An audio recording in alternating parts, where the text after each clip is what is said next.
Bonjour Georges. Bonjour Pedro. Tu vois, attends, parce que les gens, apparemment, mes oreilles leur manquaient, tu vois. Ouais, bonjour à tous et bienvenue dans le monde réel. J'espère que tout le monde va bien. Nous sommes revenus de Grèce. Euh, on va sortir bientôt l'interview avec Zoé Konstantopoulou et quelques petits reportages connexes dans cette vidéo. Et nous avons un peu accusé le coup car il y avait beaucoup de choses à rattraper après une semaine passée, quasiment une semaine passée en Grèce. Tout à fait. Alors, pour ceux qui ne l'ont pas vu, il y a 2 vidéos vraiment bien qui sont sorties, ce week-end. La première, Un œil de Kousma, ou avec, un décor époustouflant. Alors c'est dommage, c'est un peu petit dans la vidéo, mais en vrai, quand on y était, c'était gigantesque, en fait, le Parthénon derrière, l'acropole. Donc, très intéressant, où tu soulèves un certain nombre, de sujets. Tu parles des tarifs, et de plein d'autres sujets. Donc, pour ceux qui l'ont pas encore vu, j'encourage à le voir. Et une autre émission, est-ce que tu as vu cette émission? Je crois que tu y participais avec Jacques Sapir, qui elle aussi vaut son pesant de cacahuètes. Ah, Georges, tu frises. Oui, c'est un peu Inception, toi. Alors attends, tu as une espèce de ralentissement. Je ne sais pas. Tu m'entends ou pas? Je t'entends très bien. J'ai tout entendu, tout était parfait. Et là, Voilà, ça donc marche pas toujours? maintenant non, là, ça va mieux, mais d'un seul coup, tu étais comme ça. Voilà. Je Donc, vous l'ai dit, le week-end a été difficile. question. Alors cette vidéo avec Jacques, parles-en nous. Donc oui, effectivement, j'ai vu cette vidéo puisque je l'ai faite. Eh bien, c'est l'émission, c'est une de nos émissions phares sur Fréquence Populaire, avec Jacques Sapir, un de nos très grands économistes et géopolitologues français. Et on a bien sûr parlé des tariffs, des taxes douanières et ce qu'il en pense. Euh, et ça, c'est intéressant. Et puis, on a aussi parlé de la guerre en Ukraine et de la coalition des volontaires. Et là, il a une phrase assez étonnante. Je vais faire répéter, enfin étonnante. Oui, un peu étonnante quand même. Je vais faire répéter plusieurs fois. Il considère que si l'Ukraine est défaite totalement, c'est-à-dire si les Européens et les Américains ne prennent pas euh, au bon la possibilité d'une paix négociée globale et pas juste d'un cessez-le-feu, donc s'ils ne font pas des concessions, eh bien on ira sûrement vers une défaite stratégique de l'Ukraine. Et donc, eh bien, selon lui, là, l'Union européenne n'y résisterait pas et pourrait s'effondrer. Voilà. Vous pouvez voir la vidéo. Euh, euh, sur son argumentation, c'est intéressant.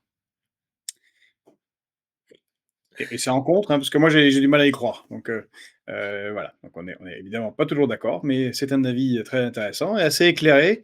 Et Jacques Sapir a cette particularité, pour ceux qui ne le connaîtraient pas, les plus jeunes en particulier, c'est que c'est un excellent prévisionniste. Il avait prévu la crise asiatique en 97, la crise russe en 98, différents développements géopolitiques. Il avait prévu aussi, il avait été un de ceux qui avait prévu la crise des subprimes en 2008, et ainsi de suite. Donc, bon, voilà, il a un certain talent dans le domaine et on le salue.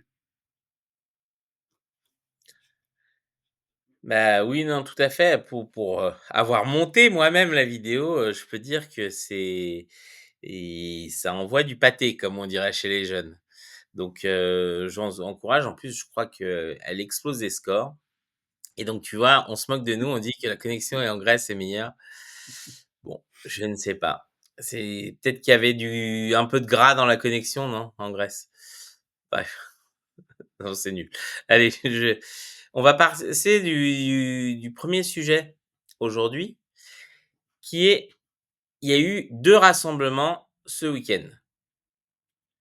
Un rassemblement, donc des soutiens de Marine Le Pen, et une contre-manifestation de la gauche et on peut dire, c'est que les 2, bah, ça a pas marché.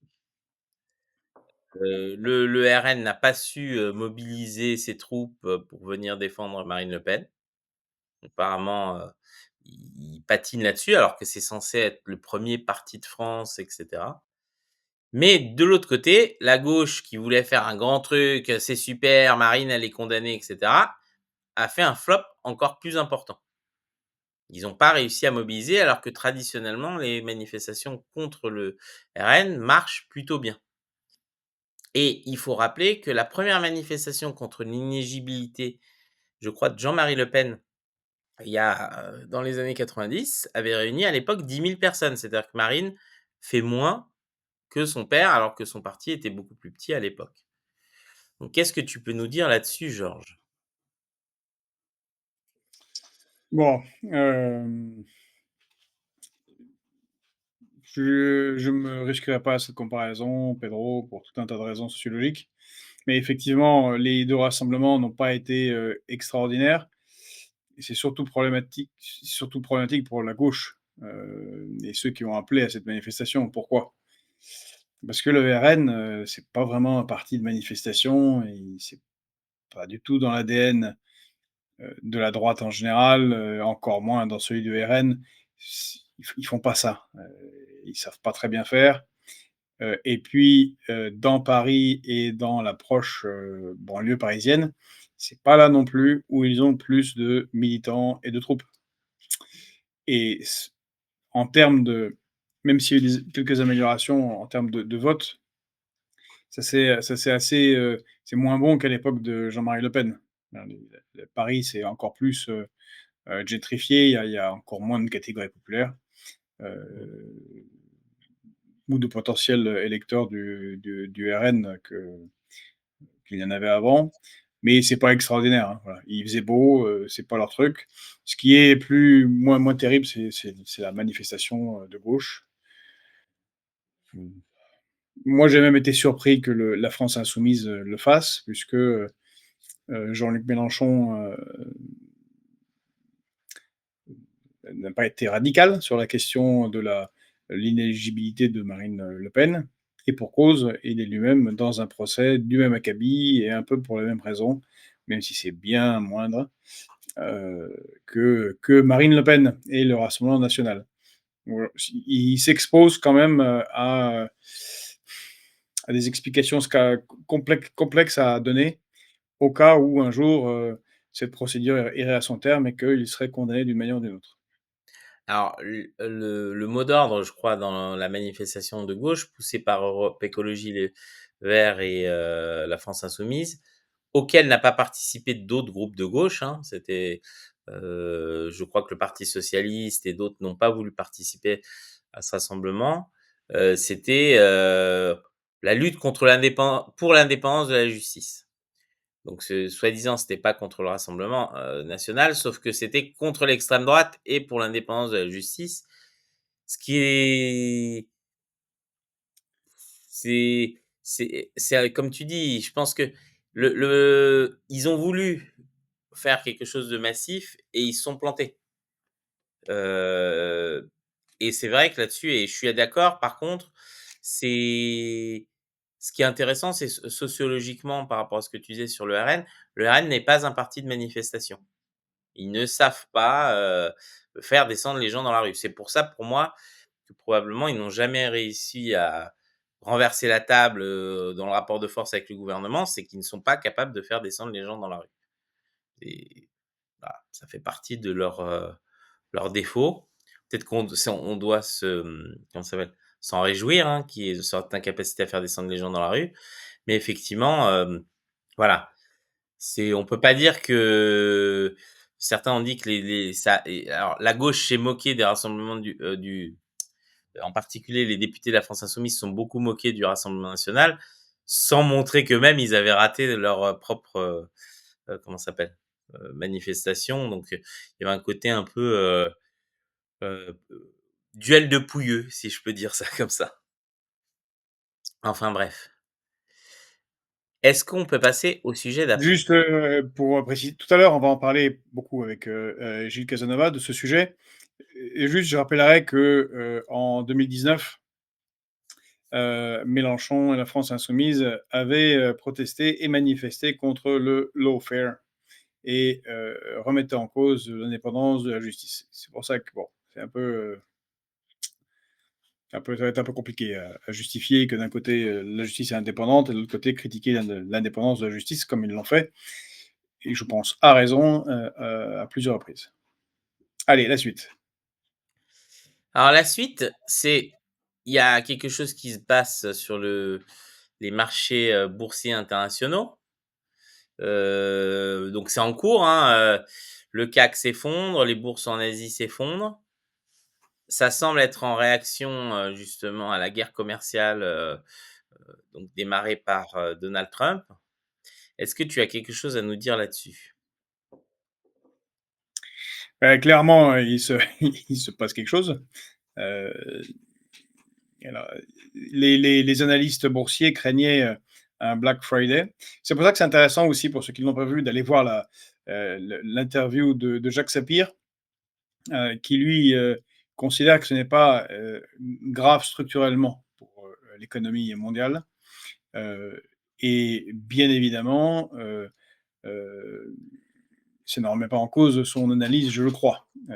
Là, on a une réaction des bourses qui est, normale, puisque dans un monde, heu, qui était plutôt globalisé, libre-échangiste, où l'économie est basée sur, une circulation, avec moins d'entraves des marchandises, il est normal que, l'une des premières, si ce n'est la première puissance économique mondiale, si elle se met à mettre des taxes, douanières, eh bien ça a un effet sur les bourses du monde entier. Voilà. Heu, les acteurs économiques anticipent les pertes, des entreprises, et donc ont joué à la baisse. La panique, entraînant, un effet boule de neige, on a quelque chose, je pense, d'assez classique. La question est de voir comment ça va se prolonger tout au long de la semaine. Est-ce que c'est un est-ce que c'est juste une réaction, un rééquilibrage par rapport à la guerre commerciale que Donald Trump lance et qui évidemment, doit a des effets aura des effets, très importants? Si je pense que ça va être ça, ou alors peut-être ce sera un on aura un jeudi noir, comme on a eu en 1929 et un effondrement boursier généralisé. Bon, j'ai quand même du mal à y croire. Alors certains te font remarquer qu'un Friday, alors Friday n'est pas jeudi, hein. Mais j'ai dit Black Friday moi? Ouais, je crois. Mais non, j'ai dit un jeudi noir. J'ai dit en Bref, français. ou Ah ouais, là, c'est dur, donc si je confonds maintenant. Oui, bah, jeudi noir. Bah, vous pouvez faire le replay, hein, je suis sûr d'avoir des jeudis. non, non, mais c'est possible, ce qui est sûr, c'est que donc on voit, hein, le DAX, donc la bourse de Francfort, elle s'est effondrée presque de 8% après avoir été d'une baisse de près de 10%. Il y a que Milan qui résiste plus ou moins bien avec une baisse de 2,32%. Mais la Suisse aussi, et ce qui est rare, hein, la bourse suisse, chute de 7%. Donc on voit, alors que les Suisses, à part les montres et le chocolat, ils exportent pas grand-chose.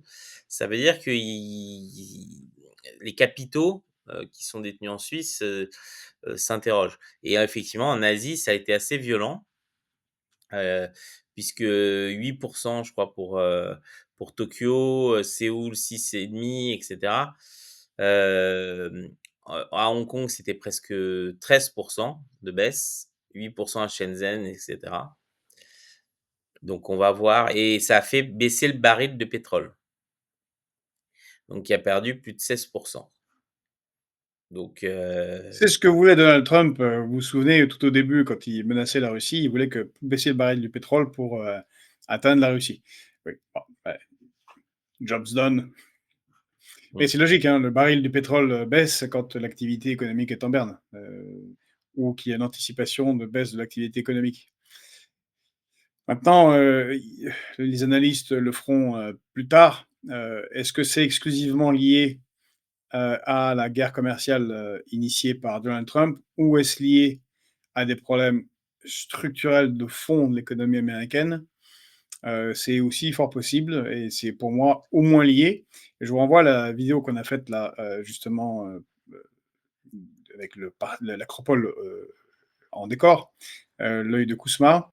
Il y a une partie sur justement ces taxes, mais aussi j'ai fait une digression assez longue sur l'état de l'économie américaine, en allant un peu plus dans la profondeur de la situation de l'économie américaine qui est pas si bonne que ça, et qui a de lourds problèmes.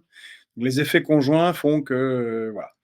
Et puis, il faut, prendre en compte, c'est assez étonnant, que ça n'ait pas été fait par les analystes, pour le moment. Je regarde dans les revues de presse. Il me semble, et on en parlait avec, Jacques, que la menace principale sur l'économie mondiale, c'est les risques de guerre avec l'Iran, en fait. Parce que là, on aurait un choc, très, très sévère.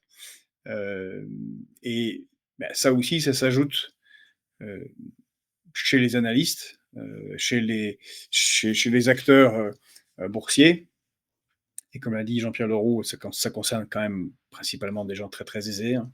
Les petits boursicoteurs ne comptent pas beaucoup, dans le volume des transactions, des échanges boursiers. Et ben, on peut avoir une convergence d'inquiétudes. Donc, risque, situation de l'économie américaine, heu, continuation de la guerre en Ukraine, situation économique très mauvaise, en Europe pour tout un tas de raisons qui, n'ont rien à voir avec tout ça, guerre commerciale, et enfin menace sur la guerre en Iran, et donc de choc sur les hydrocarbures. Bon, voilà, il y a de quoi être inquiet quand on a des millions ou des milliards, en actions. Alors j'ai vu justement, il y a un article qui parle des agriculteurs américains, qui en particulier des agriculteurs de soja, qui, alors c'est pas la première fois qu'ils sont, entre guillemets «embêtés» par, ce qui se passe, avec Donald Trump, puisque dans le passé, lors des premières, 1 mandats, le ministère de l'Agriculture avait dû, les surfinancer suite au premier conflit avec la Chine.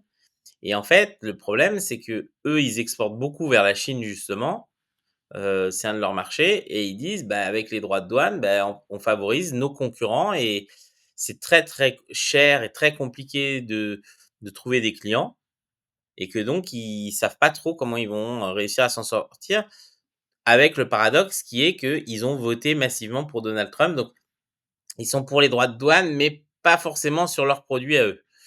Donc il faut voir quel dommage tout ça va Mmh. poser. C'est vrai que je pense que c'est un peu c'est la problématique. C'est-à-dire que les États-Unis exportent aussi beaucoup, et il faut qu'ils soient capables, justement dans les domaines où ils exportent, de rester compétitifs, et vu le reste de la compétitivité dans le monde, c'est pas je pense qu'il y a une certaine arrogance américaine à croire que, leurs produits peuvent supplanter et revenir, tr assez facilement. Alors, on a des réactions dans le enfin, tu as raison Pedro, c'est tout à fait juste, l'effet backlash est évidemment, Mmh. c'est ce que j'aurais dû préciser sur la première économie mondiale, les effets boomerang, des contre-mesures déjà annoncées, par exemple, par l'autre puissance, économique mondiale, la Chine, et évidemment des effets, sur les bourses. Et la bourse de New York n'a pas ouvert encore, c'est là qu'on va avoir l'addition finale, et ce sera dans quelques heures, on verra ça demain. Euh, Sigma Libra nous écrit: est-ce que c'est si négatif de rebattre les cartes de la mondialisation? Non, je crois pas. D'ailleurs, justement, Jacques Sapir en parle. De toute façon, je vous dirais, Sigma Libra, c'est comme c'est. C'est ça, et c'est ça ce qui est au cœur du problème de l'effondrement de l'Occident dont parle Emmanuel Todd. C'est l'incapacité à voir que le monde est en train de changer, et de changer très, très rapidement. Et oui, les acteurs, les pays d'Afrique, en particulier subsaharienne, les pays asiatiques, ne veulent plus de la globalisation dominée par l'Occident, tel que ça a été jusqu'à maintenant, et en particulier ces 40 dernières années. La Chine n'en veut plus, la Russie, et ben, a été mise, par l'action des occidentaux dans le camp, du sud global. Ça aurait pu être autrement, mais c'est comme ça. L'Inde ne le veut pas. Bref, des très, très grosses économies, des très grosses puissances ne le veulent plus. Donc de toute façon, l'économie, mondiale change, les cartes sont redistribuées. Par contre, ça a fait des frottements, voilà, ça fait de la casse, c'est bien normal. Non et en plus, on a un problème nous Européens, c'est le déni. C'est-à-dire que normalement, on si on fait un parallèle avec les entreprises, quand il y a une crise, une entreprise doit avoir la capacité de pivoter, de se réorienter, de trouver un autre axe de développement pour pas justement, juste attendre la chute et très étrangement, que ce soit la Commission européenne ou nos gouvernants, on a l'impression qu'ils sont juste en train de serrer les fesses en se disant, «Ça va passer et on va revenir à l'état d'avant» C'est et ça donc et alors je trouve, il y a tu as raison, il y a bien énormément enfin vraiment d'autres réactions, il y a Pascal Rio qui nous écrit, «Les combats de Trump sur le wokisme ou sur l'économie sont cohérents, quand on y regarde». Oui, il y a une forme de cohérence, même si c'est, totalement foutraque. C'est ce que nous dit plus loin, Jean-Pierre Leroux. Il y a une forme de cohérence. On en parle justement, enfin, entre autres dans les vidéos qu'on a faites en Grèce, on en parle aussi avec Jacques Sapir. Il y a un problème, hein, les États-Unis donc, ne sont qu'à 15% de leur PIB en termes d'industrie. C'est ça aussi, c'est au cœur. Donc c'est encore pire en Europe, hein, c'est encore pire en France. Ça aussi, c'est au cœur de l'ouvrage d'Emmanuel Todd, L'effondrement de l'Occident. Le problème d'avoir tout délégué au reste du monde en termes de production, en particulier la Chine. On a beaucoup parlé dans la vidéo avec Arnaud Bertrand sur le discours de Jill Evans qui dit ça ouvertement. C'est-à-dire que certaines des choses qu'on reproche aux Trumpistes, c'est dire des choses ouvertement. Et il dit, bah, la globalisation, c'était pour qu'on reste puissants, nous, occidentaux. Ça n'a pas tourné comme on voulait. Il faut tout changer. Bon. En Coustinger nous dit, mais de fait, quand est-ce que la France va taxer les produits culturels américains? Ouais, il faudrait. À un moment donné, voilà. c'est en réflexion justement, de taxer Netflix, Disney, Amazon et cetera. On verra bien, est-ce que nos dirigeants auront le courage de le faire? Puisque, c'est le problème par exemple qu'il y a avec, l'importation des téléphones et c'est vrai que, moi, je regarde ça avec un sourire parce que qui va se frotter les mains? C'est les Chinois. Parce que les Chinois ou les Coréens qui sont très puissants, on va dire qu'ils sont dans une compétition. Aujourd'hui, il y a trois quatre acteurs, hein. Il y a des acteurs chinois, il y a Samsung, et il y a, Apple. Et Apple clairement, risque de voir son modèle, de leader mis à mal par ça. Puisque si, ces téléphones commencent à coûter 3 ou 4 fois le prix, bah, les gens vont se tourner vers autre chose. Voilà. Et donc c'est vrai que il faut voir, combien de temps tout ça va durer. Ce qui est sûr, c'est que je ne suis pas sûr que les États-Unis aient forcément les moyens de leur ambition. Puisque, comme je l'ai évoqué, il faut, pivoter et quand on se lance dans ce genre de guerre, il faut qu'on ait, comme on dit, il faut a c'est un peu comme un siège, à l'époque, médiévale. Quand on faisait un siège, on se préparait. On avait, il y a Georges qui m'envoie des messages pour m'embêter. Il y avait quand on fait un siège, on se préparait et on savait qu'on avait un certain nombre de vivres et qu'on pouvait tenir un certain temps le siège. Et qu'au bout d'un moment, celui qui faisait le siège savait combien les mecs pouvaient tenir en face Tu et veux donc dire qu'on n'a pas de masque? beh, moi je pense qu'en fait on est dans une forteresse Enfin, je plaisante à peine par rapport à ce que tu dis, Pedro. C'est visible. Enfin, on l'a dit déjà, allez, 700 fois. Les leçons Covid n'ont pas été prises et il y en a pas de stock. Voilà, on ne peut pas tenir de siège. Que ce soit exactement. une crise, Ce que la Russie, elle, a démontré être capable de tenir. Justement, c'est ça qui est intéressant, une c'est promise. Tu sais, j'ai mis aussi, ce qu'a écrit Pascal, Rio et c'est intéressant ce que qui écrit: «Moi qui quitte à me tromper, j'ai l'impression, à entendre beaucoup d'analystes qu'ils se disent souverainistes, qu'ils n'ont pas envie que ça change. Surtout ne toucher à rien des effets de la mondialisation». Mais oui, vous avez raison Pascal. C'est quelque chose qu'on peut constater. C'est, d'ailleurs quelque chose qu'on constate, y compris chez des gens, de gauche. En fait, en réalité, la plupart des acteurs, y compris économiques, souhaiteraient que les choses ne changent pas. Puisque finalement, ça va. Hein. En gros, ça va. On aimerait bien continuer à être un peu dominant pour que les Franprix, et Carrefour et Lidl soient bien remplis, que ça coûte pas trop cher, qu'on puisse faire plein de trucs, quand on est dans la classe moyenne, les classes moyennes supérieures, partir un peu en vacances et bon, si parallèlement, si on occupe une position de gauchiste, de droitiste, ou de souverainiste en carton, c'est très bien. Et il y a beaucoup ne sont pas du tout, pas du tout envie, de mettre en œuvre les idées qu'ils défendent, réellement. Alors c'est surtout, de Alors, il y en l'autre a un qui côté. alors il y a Black Sheep Antéchrist. Waouh, Black Sheep Antéchrist. Le mouton noir Antéchrist, ça c'est du pseudo. Là, et qui nous écrit, «Trump, c'est la corruption au pouvoir assumé». Il a d'ailleurs dépénalisé la corruption, mais séparé partout, une corrompue notoire comme Van der Leyen, terroriste sont ici. Oui, oui, oui. Alors, je ne mettrai Élu pas pour tout von sur le der dos Leyen, du elle a été désignée, hein, élu oui, est un grand mot. j'ai je mettrai pas tout sur le dos de Donald Trump, d'ailleurs, on en parle dans la vidéo, depuis, Athènes, dans l'œil de Kousma, le système américain est c'est de la corruption systémique et depuis très longtemps. Ah, c'est Barack Obama, hein, le président chouette de gauche et tout ça, vachement bien, la main sur le cœur et gentil, gentil. Il a même eu le prix Nobel. Bah, lui, il a levé tous les plafonds de financement, des, candidats aux élections, américaines, levé tous les plafonds de financement par des multinationales, ou des individus. Donc, à ce stade-là, il y a même plus de corruption. C'est-à-dire que c'est légal de financer, autant que vous voulez un politique. La corruption, même le concept, a été de facto, supprimé dans la vie politique américaine. Heu,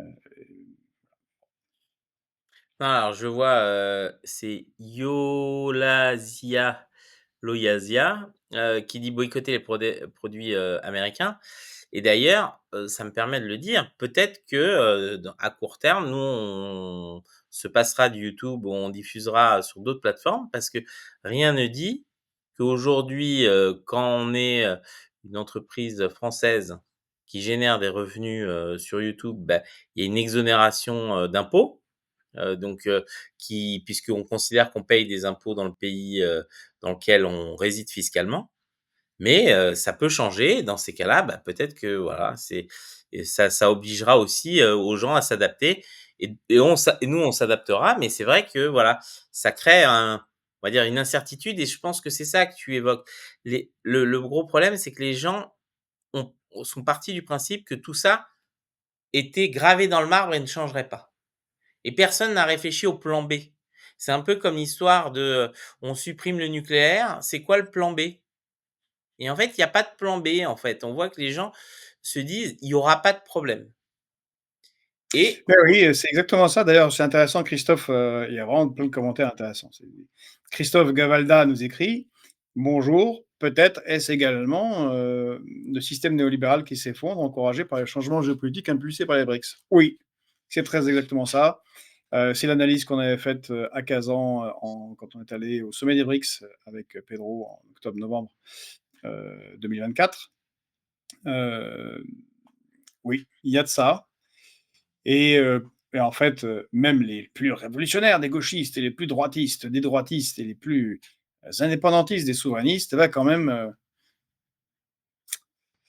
ça comme tout le monde s'inquiète, c'est pour ça que les structures politiques sont si résilientes, au changement, c'est que, en in fine, bah, les gens, quels que soient leurs, engagements, politiques, souvent, in fine, se disent que peut-être, je sais ce que finalement, je sais ce que je vais perdre, mais je ne sais pas ce qu'on va avoir, derrière. Et donc ça crée des réticences, mais oui, clairement le modèle néolibéral est en train de sauter, et puis encore une fois, le modèle néolibéral ne nous a pas servi.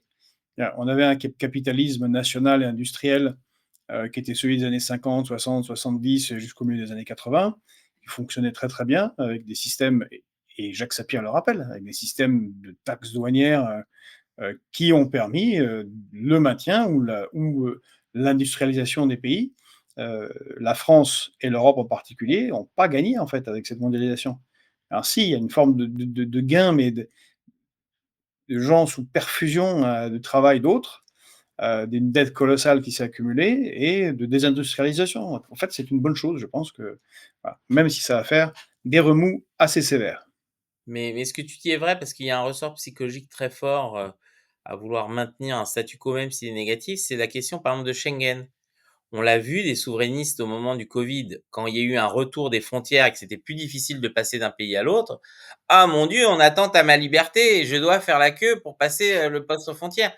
Tout en se plaignant de Schengen en disant: «C'est une horreur, il faut sortir de Schengen». À un moment, il faut savoir, soit on a des frontières et bah, si on a des frontières, faut faire la queue. C'est et c'est comme ça, c'est un mal nécessaire et on dirait que les gens veulent l'avantage sans le mal. Du moins, mal nécessaire, hein, qui n'est pas forcément un mal, Oui, mais oui. et il y a un c'est un gros problème de notre société et en C'est particulier le avec problème, Pedro, c'est pas qu'un problème de la société, c'est un problème de l'être humain. C'est, la non-connaissance de la loi que moi je préfère. Tu sais quelle est la loi que je préfère? C'est la troisième loi de Newton. oui, toute action, entraîne une réaction contraire, Toute action entraîne une réaction contraire d'intensité au moins égale. Ça marche partout, en amitié, en amour, en géopolitique, en guerre, en tout. Toute action entraîne une réaction. C'est pour ça qu'à l'armée, pour ceux qui l'ont fait, il y en a pas beaucoup ici, finalement, je trouvais que c'était vraiment pas stupide les sergents et adjudants-chefs qui gueulaient: «Action, réaction! Action, réaction!» En fait, c'est un message philosophique d'une puissance dont ils ne se rendaient pas compte eux-mêmes toujours. Voilà. Et à Black Sheep, Antéchrist est vraiment à fond là sur ça. Je suis d'accord. N'importe quel système, ça ne peut pas fonctionner une corruption à ce niveau. Et vous écrivez aussi, cher Antéchrist, en France, la moitié des ministres sont mis en examen et ils en sont à vouloir voter les lois pour se blanchir. Un quart des eurodéputés sont sur le coup d'affaires liées à la corruption. C'est clair. On a Monsieur Ferrand qui a eu quelques carabistouilles qu'on a effacées, voilà, de manière un peu étonnante, et qui est à la tête du Conseil constitutionnel. Le président de la République a vendu Alstom dans des conditions plus que douteuses. C'est aussi un peu pour ça qu'ils sont un peu. Bon, c'est un peu injuste pour le Rassemblement national et Marine Le Pen. C'est- Là, il y aurait, pour moi, hein, aucun problème à la sanction, y compris l'inéligibilité qu'elle a subie, si la loi était appliquée par les juges et que la justice était vraiment indépendante, qu'elle sanctionnait. Bon, ben là, on aurait un paquet d'actuels politiciens qui seraient parfaitement inéligibles. alors justement, Il y a vraiment dans trop de trucs, j'arrive pas à suivre les amis, en fait, je suis 5 minutes en retard sur vous tous, hein. Léonard Michelon qui nous écrit, eh beh, oui, du coup, il y a un rapprochement économique entre la Chine, la Corée et le Japon. Pareil, on a fait un peu un topo là-dessus, c'est flagrant. C'est un succès, c'est remarquable. Là, fallait, il manque que la bah, Corée du Nord.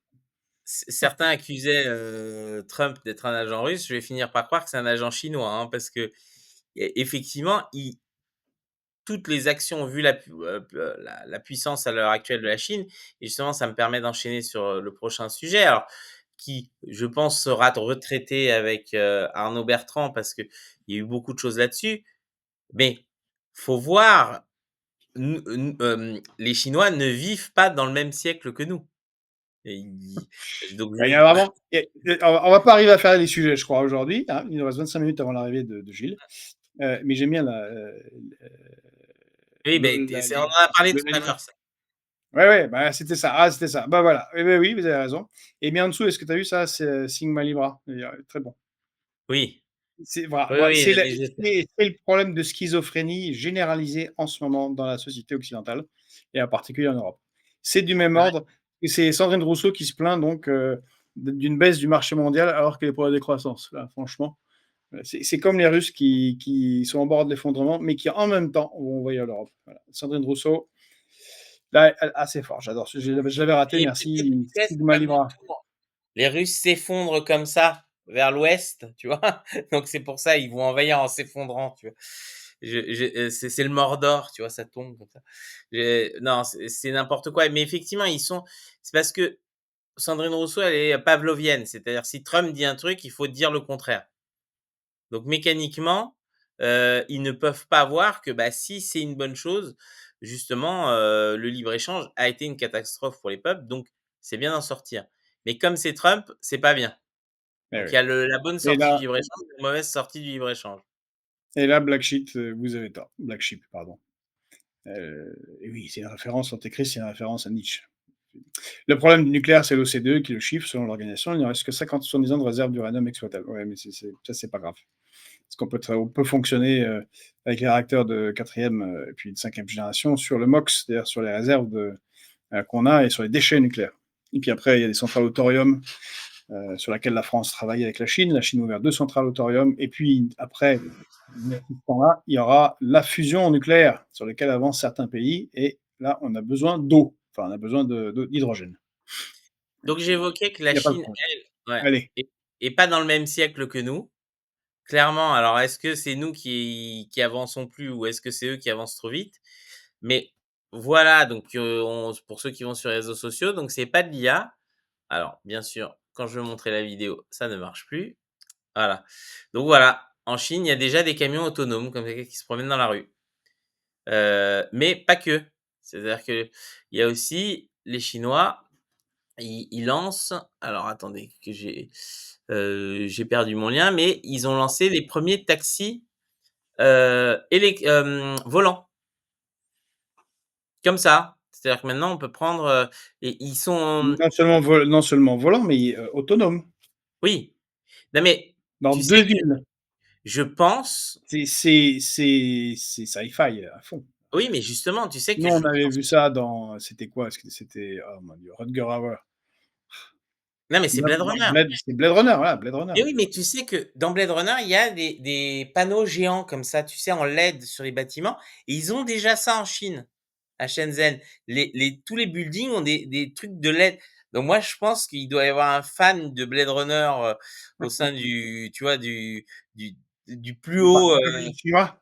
ouais, exactement, qui dit: «Ah, c'est ça qu'il faut faire, j'aime bien Harrison Ford», ils mettent des robots partout. Non, c'est pour ceux qui ont suivi, il y a un influenceur américain, assez important qui s'appelle iShowSpeed qui justement, donc là est conspué par les Américains parce qu'il a montré des innovations en Chine et à chaque fois il reçoit, on lui livre donc sa bouffe, son KFC par drone.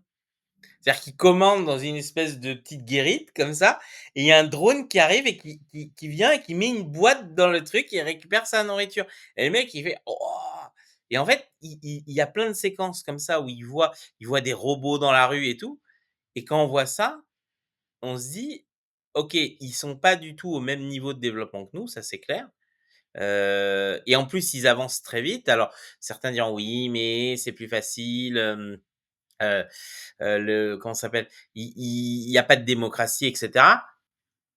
En fait, en vrai, c'est juste parce qu'ils ont beaucoup d'ingénieurs et qu'ils les font bosser et qu'ils sortent plein de trucs et que nous, on a arrêté d'innover. Le temps où, la France n'avait pas de pétrole mais des idées, bah, c'est un peu révolu et d'ailleurs, ils ont aussi compris un truc et ça, c'est très intéressant. Alors je vais montrer là. Donc on Et parle d'ailleurs, la beaucoup phrase que tu as évoquée est complètement idiote. D'ailleurs, pas toi, mais ce qu'ont pu dire certains. En France, on a fait, Ariane, on a fait le TGV, on a fait le nucléaire, on a fait les centrales, on a fait l'armement nucléaire, on a fait des sous-marins délirants, enfin, des choses extraordinaires dans les années 50, 60, 70.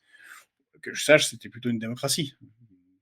Donc, mmh, tout à fait c'est et plutôt donc lié au fait qu'on a un pouvoir en place qui a les intérêts de son pays en tête, le développement, qui est pas mangé, totalement et corrompu par la finance, et qui a une logique de planification d'État, et qui en même temps organise, une véritable concurrence, sur son propre marché, mais maîtrisée et protégée de l'extérieur, ouais, c'est ça qui nous manque et ce qu'il y avait avant. et d'ailleurs, on voit, hein, les Chinois sont capables de construire des géants, donc on parle beaucoup de BYD, hein, mais c'est une entreprise qui ne sous-traite quasiment rien et donc là, maintenant, qu'est-ce qu'ils font? Ils fabriquent des bateaux géants, bateaux électriques et c'est ça qui est complètement dingue, donc qui sont les plus gros bateaux du monde pour transporter les voitures. Donc le dernier bateau qu'ils ont présenté, ça transporte 9 200 voitures et ils construisent ça à un rythme effréné. C'est-à-dire que je crois qu'ils en sont au 7e bateau et c'est des bateaux rapides, non polluants, et tout ça, c'est pas sous-traité. C'est-à-dire qu'ils le fabriquent eux-mêmes, ils gardent la compétence, ils fait et c'est vrai que là-dessus, c'est quelque chose où nous, avec la logique de la mondialisation, c'était aussi la logique du new management où on sous-traite tout. C'est-à-dire qu'on ne garde quasiment que le design, en interne et donc on perd la capacité de production. Bah, les Chinois, eux, ils internalisent tout et donc ils ont très peu de sous-traitants. Ce qui fait que, bah, il y a une puissance considérable et donc c'est la même entreprise qui vient d'annoncer, une batterie électrique qui chargeait en quelques, minutes, plus rapide comment ça s'appelle? Qu'un plein, qu'ils ont une voiture, qui Bon, comment ça arrête s'appelle? Pedro, ça suffit, arrête. Mais Nous, non, mais on c'est a énervant. Ursula. Nous, on a Ursula von der Leyen et la Commission européenne. Et ils ont pas ça, eux. Hein? Qu'est-ce que tu dis à ça? Rien. Tu veux dire que Donc faut nous Ursula, laisser avec des trucs, magiques là, chinois. Non, mais nous, on est plus forts. On a Ursula. Ursula, elle va nous emmener loin. Et il y a Zita qui demande, oui Zita, vous n'avez pas vu l'entretien avec Zoé parce qu'il n'est pas sorti. Donc il est en cours. On a sorti, voilà. tout à fait. Ça arrive, ça arrive, ça arrive, ça arrive, ça arrive. Il y a un peu de montage. Heu, voilà, parce qu'on a D'ailleurs, beaucoup il y de a règles un qui bel entretien aussi qu'on va faire aujourd'hui, non? On peut oui. l'annoncer? Bon, oui, mais il sortira pas ce soir. Enfin, Non, non. on va faire un entretien avec Jean-Robert Raviot, sur sa biographie, de Poutine. Il va nous dire qu'est-ce qui se passe, en Russie. Ouh là Combien là, Jean-Pierre Leroux qui dit que ce que je dis, c'est du trumpisme. Mais vous voulez ma mort, Jean-Pierre? hem Alors bateau électrique avec une partie des ressources que l'on a envoyées et dont ils ont, voilà, attends, pardon, c'est ça. Alors, pas sûr, en fait, parce qu'aujourd'hui les Chinois avancent, sont capables de trouver eux-mêmes leurs propres ressources. C'est fini, ils ont plus aucune dépendance vis-à-vis de nous. C'est ça le truc. Non, mais Les ils Chi l'ont eu, ils l'ont prise. Beh, voilà. Voilà, ils ce qui est sûr, c'est voilà, c'est C'est très intéressant ce que décrivent nos aujourd'hui, enfin, vraiment, c'est bon. je veux dire qu'ils sont bien Ah, remontés. non, mais c'est intéressant. Borde écrit: «De Gaulle était le porte-parole d'une certaine bourgeoisie nationale. Avec Giscard d'Estaing, s'est installée la bourgeoisie compradore». Mais oui, bon, c'est résumé rapidement, mais il y a de ça. On avait une bourgeoisie nationale et industrielle, avec qui il fallait négocier, les catégories populaires devaient négocier, les syndicats étaient forts, il y avait des affrontements, des grèves, mais on avait, voilà, on a transformé le capitalisme en transnational et financier. Il y a attends, il y a Léonard Michelon qui écrit: «En Chine, c'est le président qui désigne les banquiers. En France, c'est les banquiers qui désignent le président». Et oui. C'est C'est très, pas très mal bien ça. résumé aussi, Léonard. Félicitations, ça te dit beaucoup des gros soucis qu'on a. Et puis c'est pas qu'en France, hein, c'est dans beaucoup de pays européens, c'est au niveau de l'Union européenne. C'est à chaque fois la plupart des commissaires européens ou des présidents de la Commission européenne finissent après soit à Goldman Sachs, soit dans une grande banque, soit chez BlackRock. Enfin bon. Mais tu sais qu'un Qu'est-ce que tu exemple avais mis, toi? c'était ça. Attends, Ah non, oui. c'était ça. Attends, voilà. Non, Celui-là? c'est plus ça. Ursula, arrête, voilà. Voilà. Mais par contre, Ah ben, technologie Ursula, c'est efficace. quand on Faut parle contrôler. d'internalisation et d'externalisation, il y a un exemple, tu as cité Ariane et cetera, c'était France Télécom. France Télécom était une des entreprises qui déposait le plus de brevets au monde. Il y avait des labos, très, très puissants qui ont, développé des technologies, sur le début de l'internet, la transmission radio, le Minitel, mais plein, plein, plein de choses. Ça bouillonnait et à un moment, ils ont décidé de tout sous-traiter et aujourd'hui, Orange, donc ce qui reste de cette entreprise, n'est plus capable d'innover rien.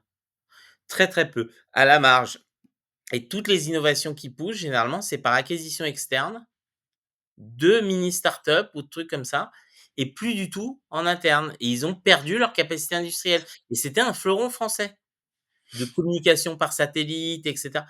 Voilà, donc heu, tout ça, c'est important de le rappeler et il n'y a pas, cette logique en fait d'atomisation des entreprises, bah, ça fait des entreprises amorphes qui, quand elles ont besoin justement de s'adapter, bah, sont obligées d'adapter plein, plein, plein, plein d'éléments de la chaîne de production, alors que quand, bah, tout est internalisé, tu dis: «Bon, bah, là, on faisait des voitures carrées, on va faire des voitures triangles» et tout le monde dit: «OK» et ça roule. Il n'y a pas besoin de mise en conformité de l'intégralité, de tous les sous-traitants et tout le fonctionnement.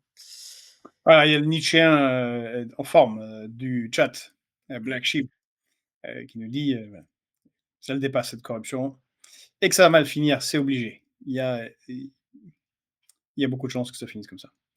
Heu, il y a Malgré tout, Lizzy Lindsay qui nous demande si on va parler des réserves d'hydrogène, mais on va inviter, Bouglé, hein, pour en parler, parce qu'il connaît bien le sujet et on fera un spécial, sur l'hydrogène et on espère qu'on se le fera pas piquer, effectivement. voilà, Allez, alors on avance parce qu'on est sinon, tout à on va être fait. en Alors il se retard. passe un truc, alors, il y a une crise diplomatique en Afrique, donc le Mali, le Niger, le Burkina Faso, qui s'unissent contre l'Algérie parce qu'ils accusent donc l'Algérie d'avoir, abattu un drone, malien. Qu'est-ce que tu penses qui se passe là-bas justement? Qu'est-ce que tu peux nous dire un peu sur, cette situation, Georges? Alors je sais que tout ça est très neuf, mais ça semble bouger et dans un contexte du monde qui change, est-ce qu'on n'est pas, à l'aube d'un conflit ou pas? C'est à suivre. Le sujet est compliqué, il y a vraiment des tensions, en particulier entre le Mali et l'Algérie depuis très, très longtemps.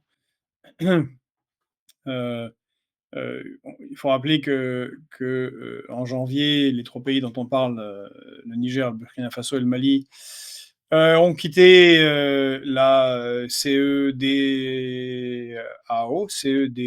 pardon, Mmh. La communauté économique des États d'Afrique de l'Ouest, CEDEAO, parce qu'il est considéré comme, inféodé à la France. Alors ce qui est bizarre, c'est que la Russie ne mette pas son nez là-dedans, parce que la Russie, et la Chine, pardon, la Russie et l'Algérie sont très proches. On en avait parlé ici, il y a quelques mois, avant l'été, peu après la visite d'Emmanuel Macron complètement ratée à Alger. L'Algérie avait signé un accord sur plus de 12 milliards d'euros d'achat de matériel, russe, militaire, et une coopération militaire entre les 2 pays avec des entraînements communs. Mais c'est pareil avec le Burkina Faso, le Mali, et donc la Russie pourrait, je pense, a les leviers pour, résoudre cette crise, mais qui remonte à, longtemps entre les 2 pays. Oui, tout à fait, bah, c'est à suivre. Je pense que si en fonction, de l'évolution de la situation, tu nous prépareras un petit ligne de front pour essayer de Ouais, comprendre on fera ligne de front là-dessus.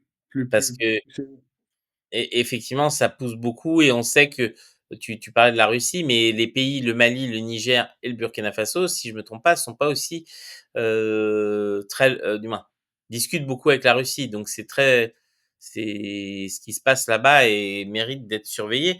Surtout qu'on en parlera très peu probablement ici, ou du moins pas forcément sous le bon angle. Donc c'est important de pouvoir en parler. Alors l'autre sujet, avant que notre inénarrable, Gilles Casanova arrive, c'est, les revenus donc des livreurs indépendants. Alors déjà qui gagnent en réalité une misère, hein.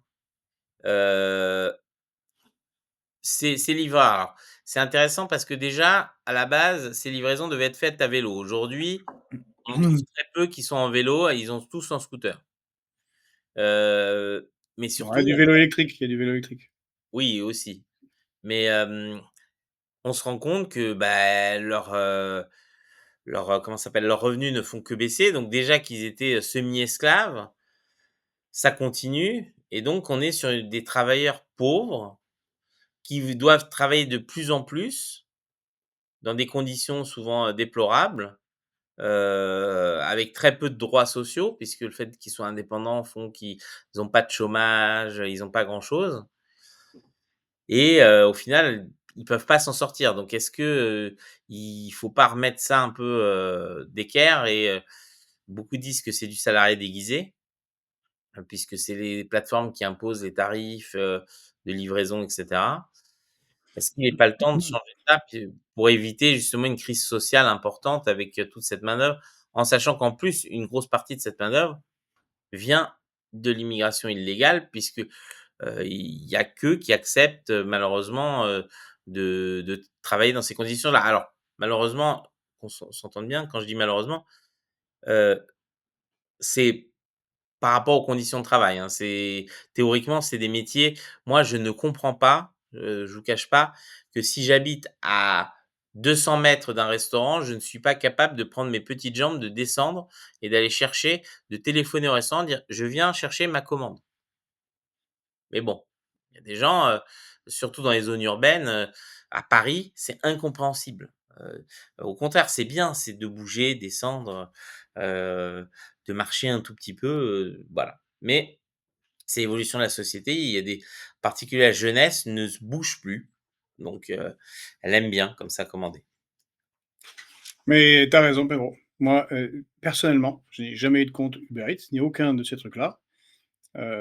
D'abord parce que je sais ce qui se passe derrière en cuisine. Alors quand je parle de la cuisine, je ne parle pas des restaurants, je parle de l'exploitation qu'il y a derrière les livreurs et ça casse le lien social et soi-disant ça fait des emplois. Heu, on l'avait dénoncé, plusieurs fois, en particulier avec les camarades de République Souveraine. C'est une des pires exploitations qui soit, avec énormément d'utilisation de clandestins, de travailleurs très pauvres, corvéables à merci, qui n'ont pas beaucoup de choix, avec des fraudes massives, hein, parfois des comptes sur lesquels se retrouvent 4, 5, 10, 20, 30 euh, euh, livreurs.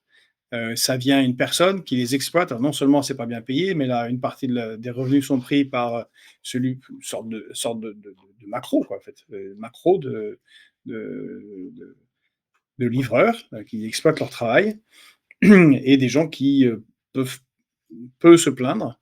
Euh, et je suis assez étonné par certains à gauche qui profitent de ce petit confort.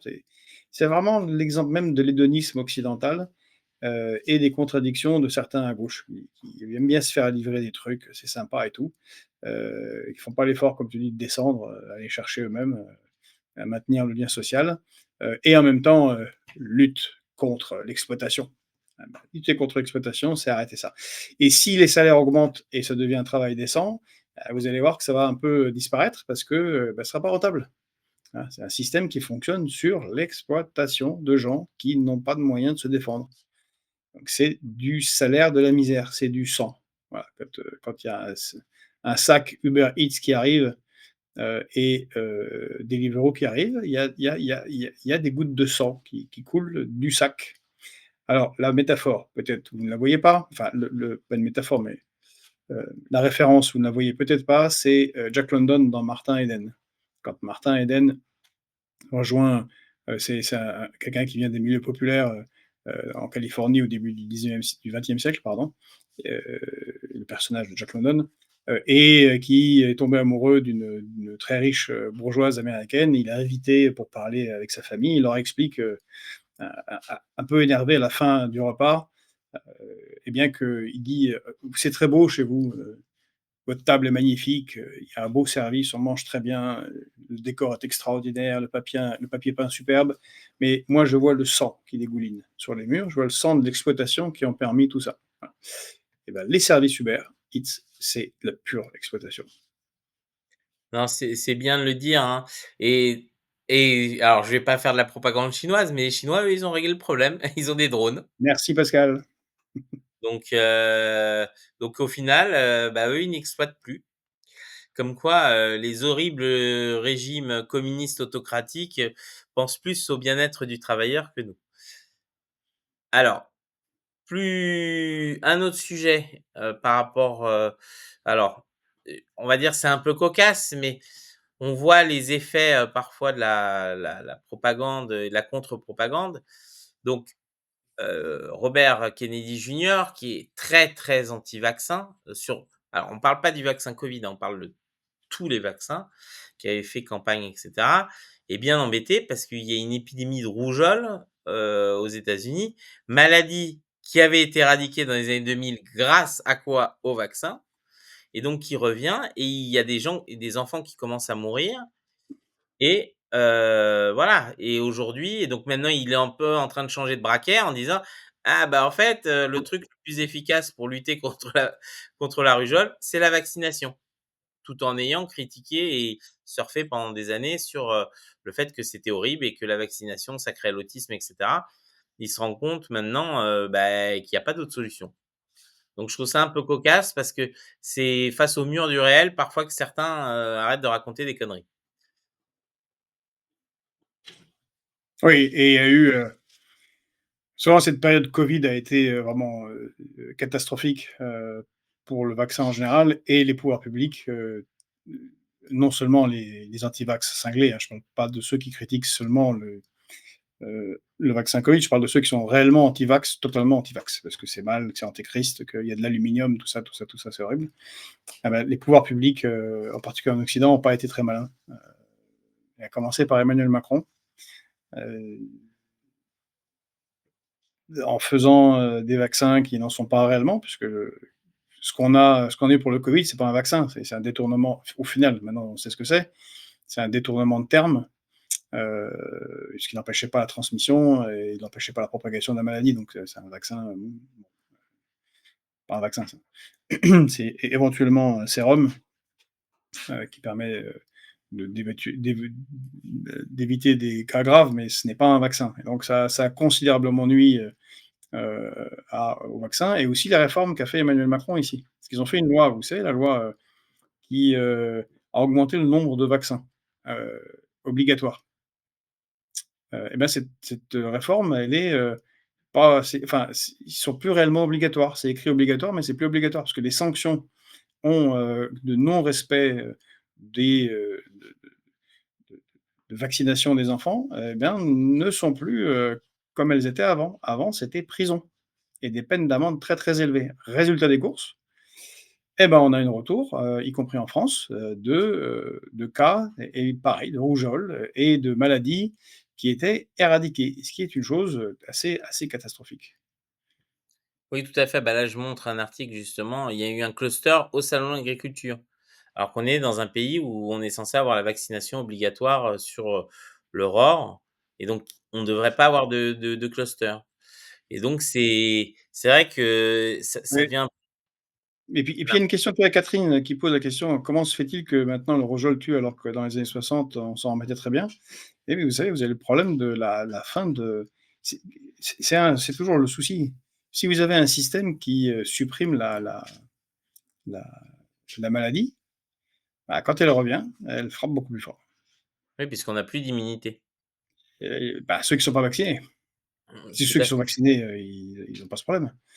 Mais ceux qui ne sont pas vaccinés, bah, il y a pas l'immunité, il y a pas non plus le traitement, il y a pas non plus, bah, il est possible que les médecins soient ne vont pas tout de suite, que c'est la rougeole parce qu'ils ont plus, c'est peut-être pas la première chose auquel ils pensent quand quelqu'un arrive avec des symptômes, qui peuvent être d'autres maladies et bon, Ce qui avant que tu passes à Gilles, il y avait juste un petit mot parce que, et j'avais raté ça, j'ai cru, que c'était le 1er avril. Peut-être qu'il était en retard. Macron qui très fermement a dit: «Il menace de prendre des actions fortes contre la Russie». Alors après la destruction de l'économie russe par Bruno Le Maire, après en fait rien. Macron dit des actions fortes. Alors est-ce qu'il va acheter, des actions Gazprom? C'est peut-être ça en fait ce qu'il veut dire. Je ne sais pas. Mais je suis dubitatif des actions fortes contre la Russie. ce qui est pénible avec Emmanuel Macron, c'est que à l'international, il provoque, des éclats de rire généralisés, partout sur la terre et là, il continue donc alors quelles actions fortes va-t-il prendre contre la Russie? Peut-être qu'il va interdire la consommation de bortsch, Ou de en vodka, France ou de peut-être. vodka, je sais pas. Je sais pas. Mais la vodka qu'on consomme en France, c'est pas acheté en Russie, donc de toute façon, je crois qu'on a sorti toutes les sanctions qu'on pouvait sortir et puis elles font un bel effet boomerang, comme c'était le cas depuis 2014. On sait maintenant que le déploiement de troupes françaises, ça sera maximum 20 000 si on déploie tout ce qu'on peut déployer. quel objectif? Pour quelle finalité? Pour faire quoi? On ne sait pas. Et c'est quand même un problème quand on a un homme politique, de la stature d'un président d'une puissance nucléaire comme la France, qui fait des menaces sans qu'elles soient, sans qu'il soit possible de les mettre en œuvre. C'est ridicule, ça ridiculise le pays dans son ensemble et la France à l'international. Donc voilà, merci, merci Manu. Non, mais peut-être que la mesure forte contre la Russie, c'est qu'il arrête de parler. Ce serait déjà une je pense que ça irait beaucoup mieux dans le conflit. Enfin bref. Je vais te laisser avec, notre cher Gilles, que je vois en coulisses et je vous souhaite à tous une très bonne journée.